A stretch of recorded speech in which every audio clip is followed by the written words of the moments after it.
Welcome back to the boatyard, guys, and welcome back to this beastly catamaran where we're trying to turn it into less of a beast and into something a little bit more comfortable, pretty much with no experience and a very, very small budget. Last week we found out that we have a lot of work to do because pretty much every hole and every window is leaking. However, we're not losing hope. This week we start to make more progress on these bad boys and also get started on the engine, which is a big, big, big thing for us. So enjoy the video.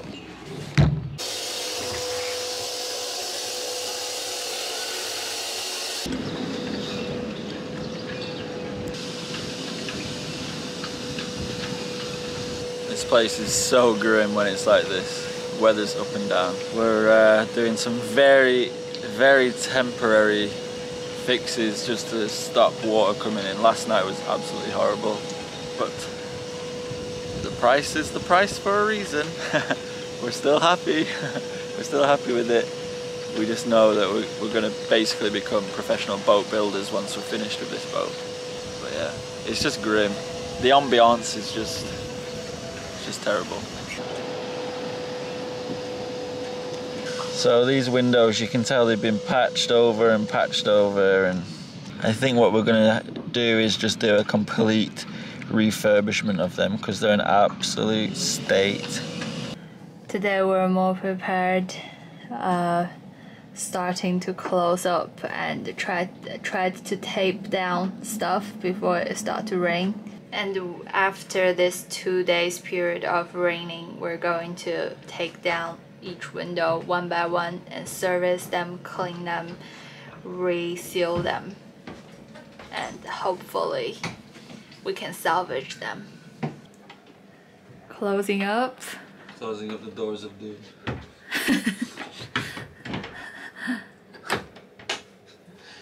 Wait till the damp comes in the night. The sequel. Yeah, the damp 2. The rise of the damp.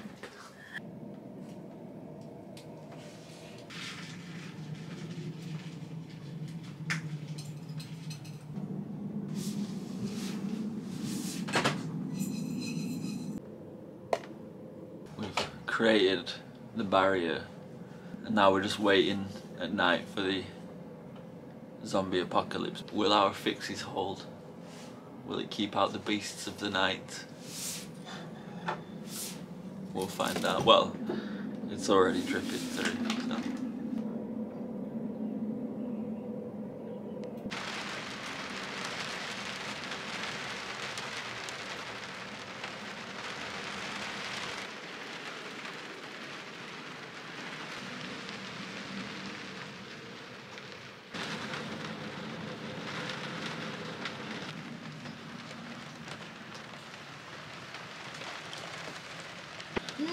No filming in the bathroom.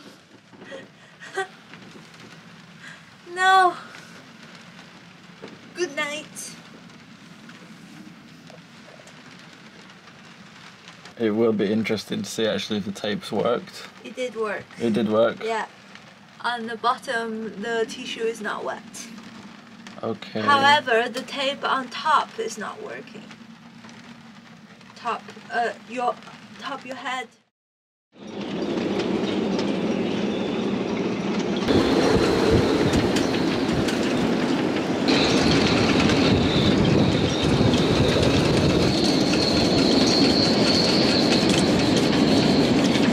Today I'm super grateful for this super dry north mistral wind because it's completely drying everything out, which is just perfect for us. It's usually very annoying, but it means that the balsa core, which actually wasn't bad at all really, around these windows is dried up nicely, so maybe later on today I can start to paint it with epoxy. There are bits where it was a little bit black, so I've taken that out and that's going to be filled just with regular epoxy filler. Nadiana's cleaning the rims so that they're completely dirt free, and we're going to make sure, we have to make sure that they are leak free and there's no water getting in them. So we're preparing everything, we're spending a whole day on getting it prepared.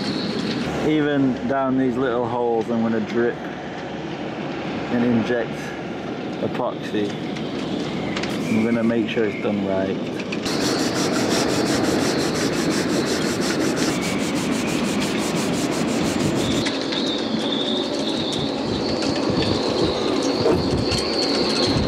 Don't laugh, alright? I don't want to waste the whole paintbrush, so I'm very lightly dabbing on the epoxy with this wooden stick. It's actually quite effective because it actually kind of pushes it in. Maybe you invented something new. Maybe. Necessity is the mother. Oh no. Being a cheap bugger is the mother of all invention. Now that's my ancient Chinese proverb. Not Chinese. My ancient Prestonian, northwest of Englandonian. Ah, it's dripping everywhere. Are you filling the hole?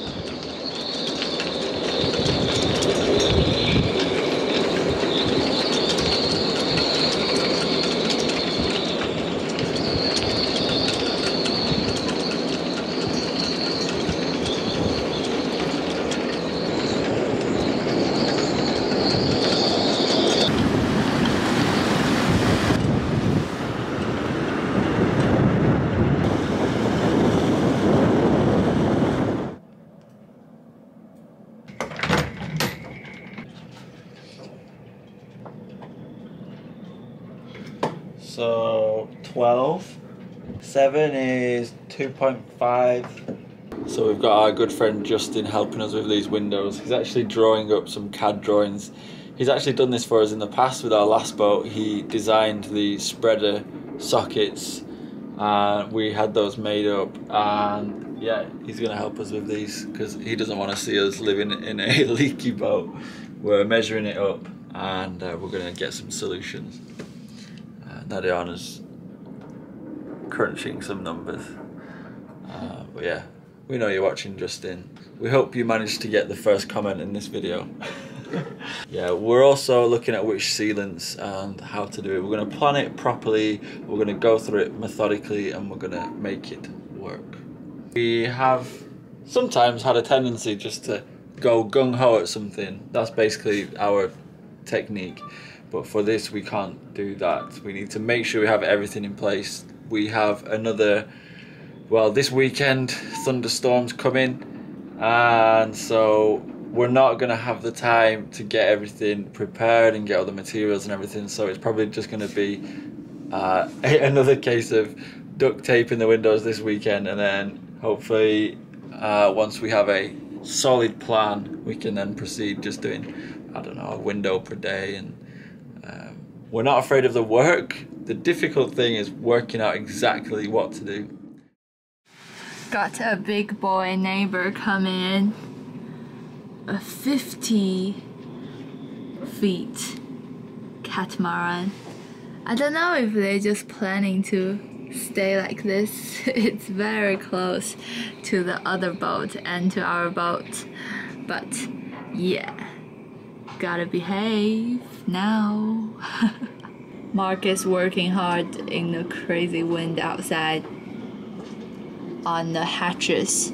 So this weekend when the storm comes, we will have less leak to worry about. That wind is still raging on. And as Nadiana said, I've been working on these hatches. It's very difficult to film. But basically I've used lots and lots of epoxy. I'll explain why in a second.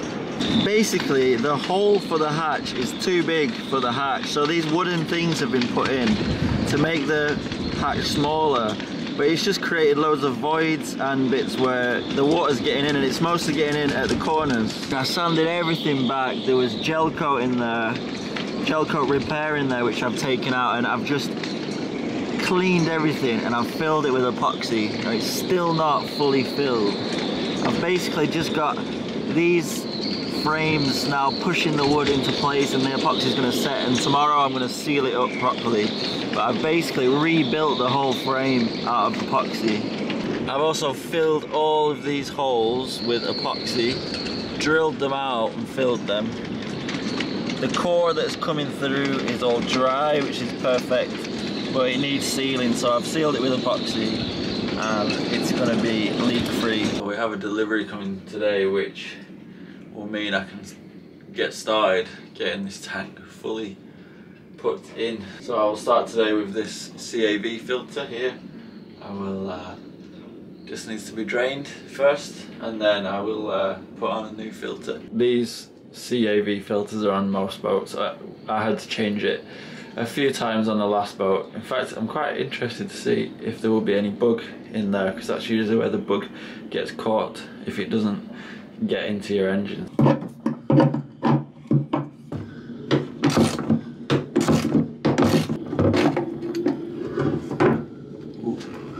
Alright, so we've got the new things which we need. Basically today I'm going to do this diesel filter, so this should be the right fit.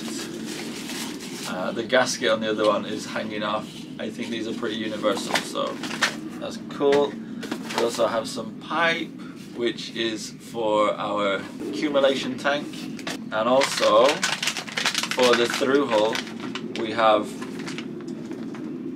True Design. I'm sure a lot of you guys know what this is. It is a through hull made from fibre reinforced plastic, so it's super strong. I hope it's the right size. Not only this, a thingy-majig, a marine ball valve. So that is for the water intake on the engine. Well, I don't know. So it can be locked. And also the diesel tank filler. Go back to this filter change. So look at this gasket. I'm surprised there wasn't lots of leaking. Anyway, here we go.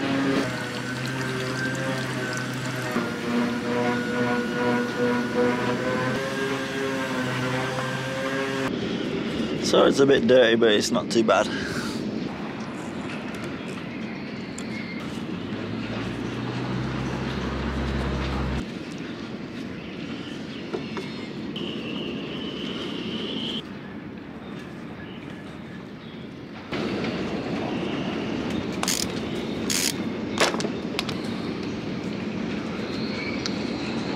So I have here the new filter, and I've put a barb on instead of the olive.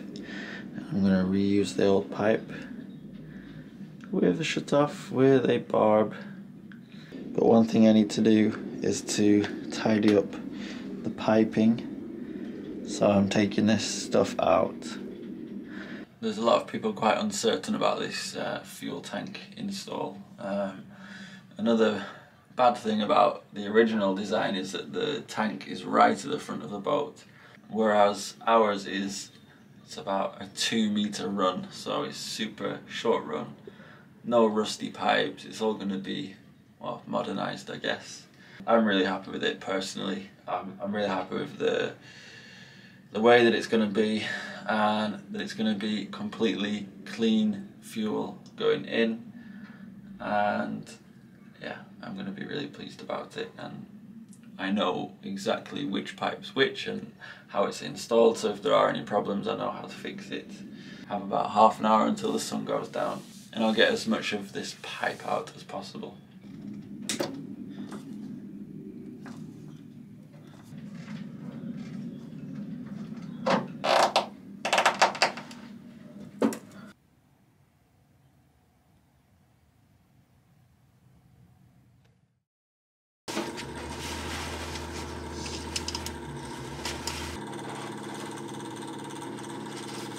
So I have been spending the last 2-3 hours in this hole trying to fit the accumulation tank. Now it's moment of truth.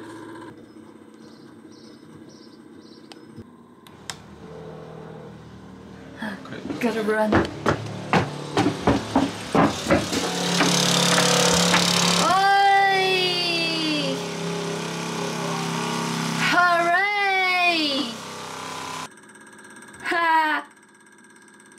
Once and it's done.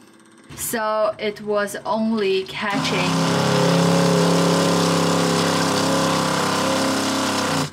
less than 1 cup, less than maybe 200. So I'm now releasing some. Mark! Gotta get that face shot, don't you?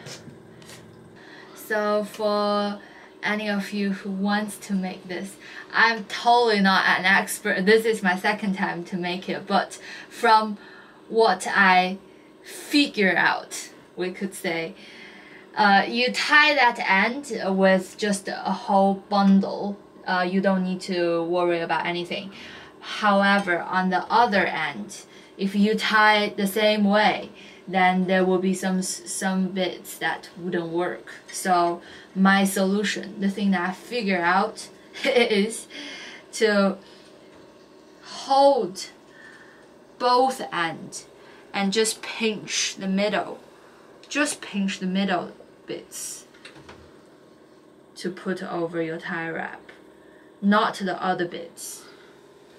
And in this way, your net will be holding the food properly.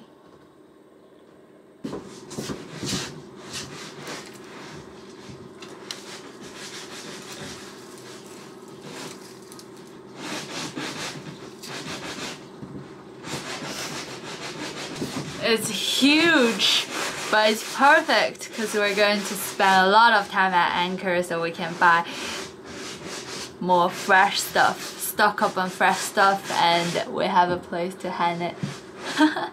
It's funny how the weather can change. I've got my sun hat on, my t-shirt and shorts, oh yeah. In the blink of an eye it changes. But I'm pleased with Nadiana's little vegetable thing. Because it doesn't get in the way. I thought it would get in the way. It doesn't get in the way for me. No, not for you. Because you're a midget. It looks funny. Duh, so you are not happy with it? No, it's not that it looks funny. I'm just not used to it, but it looks good.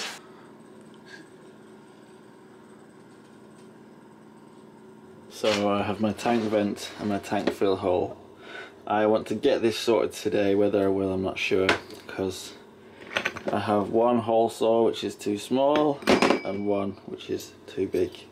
And also the hatches, I have taped them off and I think I'm going to bed them later. That's why I want to also get this done, because I'll be bedding this with Sika.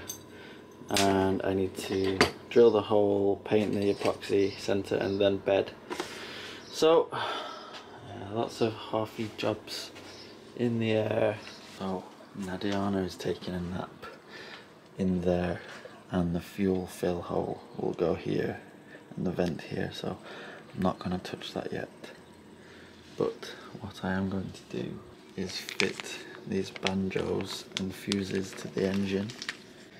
So this is the Mercedes OM636, and these are the existing fuel pipes, and they're very bad, corroded. So I'm going to take those off. You see down here, this one as well, and also these little fuses down here. These little fuses also need to be changed. As you can see, they're gone. Rather frustratingly though, I can't change this banjo though, because the fuel return comes into the side of it, and the ones that I've got don't have this, so I'm gonna have to leave this one on. I wasn't too happy with it around here, but I don't think it's leaking. So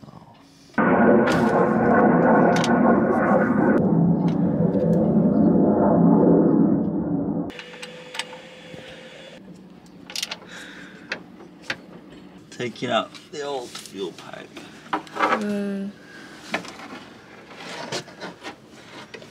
You can see why we're changing it. Look at that.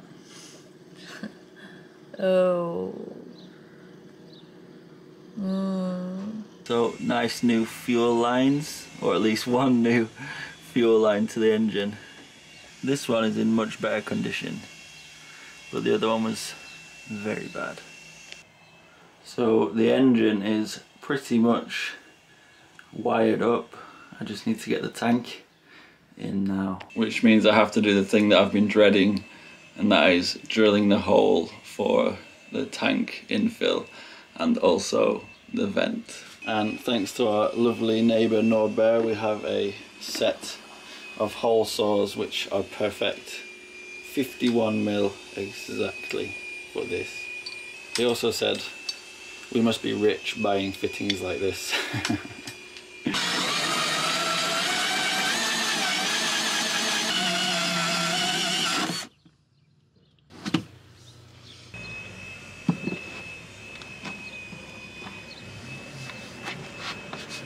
Voila, voila. Don't hurt your new baby. Your posh baby. My expensive.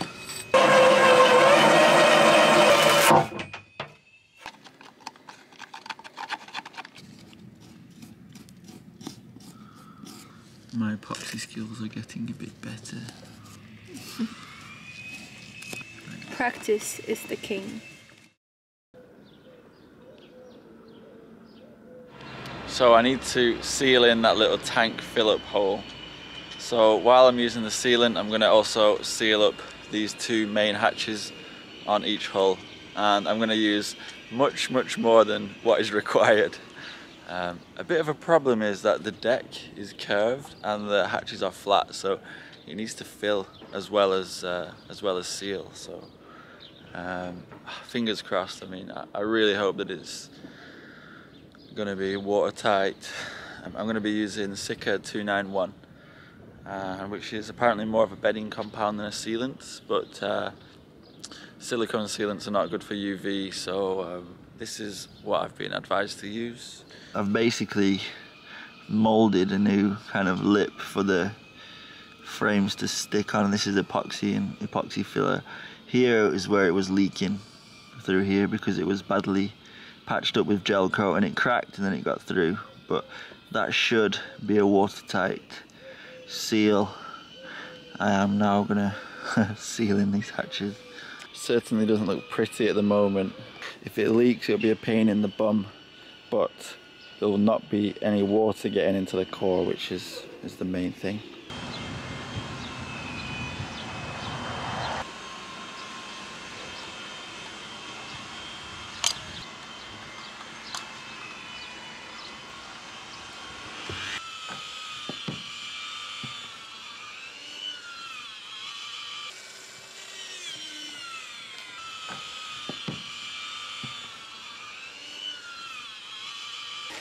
Super nice having a wife with you who can help to clean up.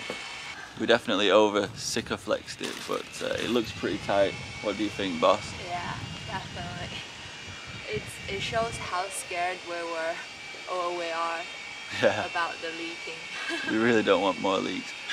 We watched loads of videos on YouTube. A lot of people suggest these guys, Andy from Boatworks Today and Mads from Sail Life, two amazing channels, and before doing jobs like this we always check those guys for their videos on this matter, but it never goes to plan. It never goes the same way as they do it. I'm sure if you guys as well know, or if you guys have followed their videos before, and it would be interesting to see if you guys also have the same experience as us, or you managed to get it done properly the first time. Just like them. Just like these guys. Here it raises up a bit. One downside of having your wife helping you is she tells you you're not doing it right. If you let me hold the gun, I'll be okay. Yeah, it needs to be a big amount.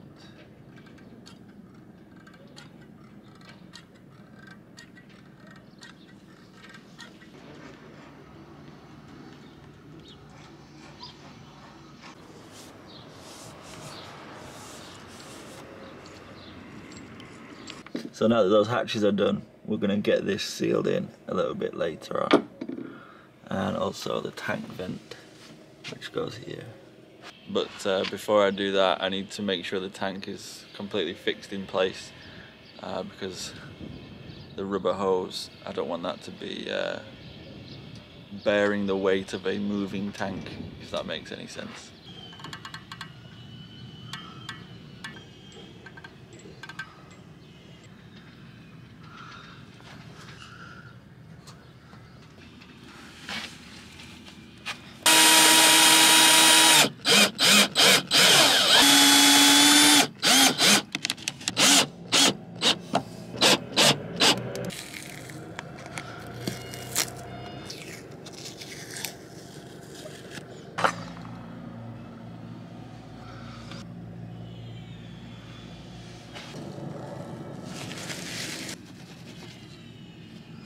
I'm super happy today because I feel like I've got a big job ticked off the list. Off camera I just wired up the tank, or plumbed it in basically, so that job is now finito. I need to add some more support to the tank. I need to make sure it doesn't move in its place, but it's pretty much there, so that's a big kind of head scratcher of a job done, so I'm super happy about that. I need to get some fuel. As soon as we get some fuel, we're going to start it up and it's going to be glorious. There's not going to be any leaks. It's going to be perfect, because that's just how things are usually. But now it means that I can focus on some more kind of technical jobs. So the main thing for me is I want to be able to read the temperature and the oil pressure on the engine. That's the only thing I want to read. I don't care too much about the tachymeter. That's I would like that, and I will see if I can do that, but yeah, for the next couple of hours I'm going to be just working on little electronic bits on the engine. Maybe I can get the oil pressure sender wired up, and also I have a bit of a problem with one of the hoses on the engine. This is also the radiator for the hydraulic fuel that needs to be wired into the starter. I found exactly where that's going to go. Those fuses which were there need to be put back in. I've not put those in yet. And if you can see here, there is the oil pressure sender, and also a little sender there which is for the tachymeter, or the revolutions per revolutions, or for the RPM of the engine, and the wires which attach to those, I believe, but I'm not sure, are these. So this one for the oil pressure sender and this one for the tachymeter. We don't film a lot of things because they're just quite mundane and boring, but I've spent hours and hours looking at manuals and wiring diagrams and looking at the back panel, you know, where the gauges are, and traced down pretty much every single wires to the starter, the solenoid, and all the electronics, and I'm still not 100% sure on everything, but I think I've got everything tracked and traced down. I just hope when I attach these wires that the things start working. I can only keep my fingers crossed on that, but the main thing is that the engine runs, and the oil pressure and the temperature. The temperature sensor, or what is it? I don't know what the technical name is. That's all wired up and it seems okay. I'm going to go through all the contacts with contact cleaner and sort it out.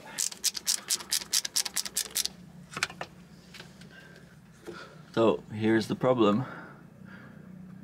Ta-da! Here's the other problem. This one is approximately, because it's a bit knackered, 30. However, this one is approximately 34. So I just don't understand this, and I spoke to the guy who I got some new belts off, and he said that he cannot supply us with this pipe. It's just an absolute nightmare. So I don't know how I'm going to do this. And another one to add to the list is there is a leak of hydraulic fluid. Now I've been told that these systems are quite leaky anyway.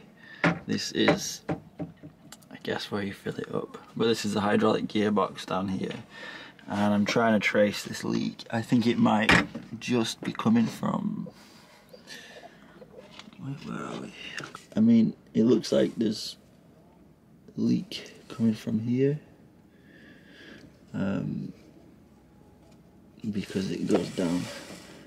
So I've put my little oil checker catcher there. Hopefully it's nothing too serious.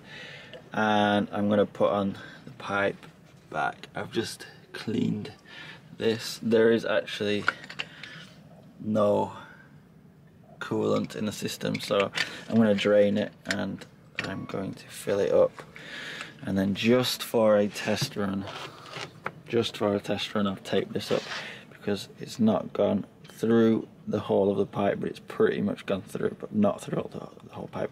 Don't worry, this is just to get this beast running.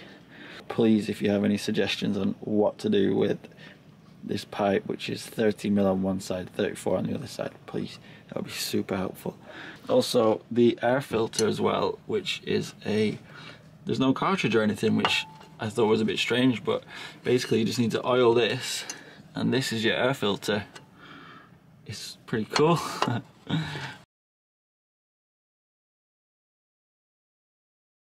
We are both super happy with the way that the YouTube channel has been growing lately.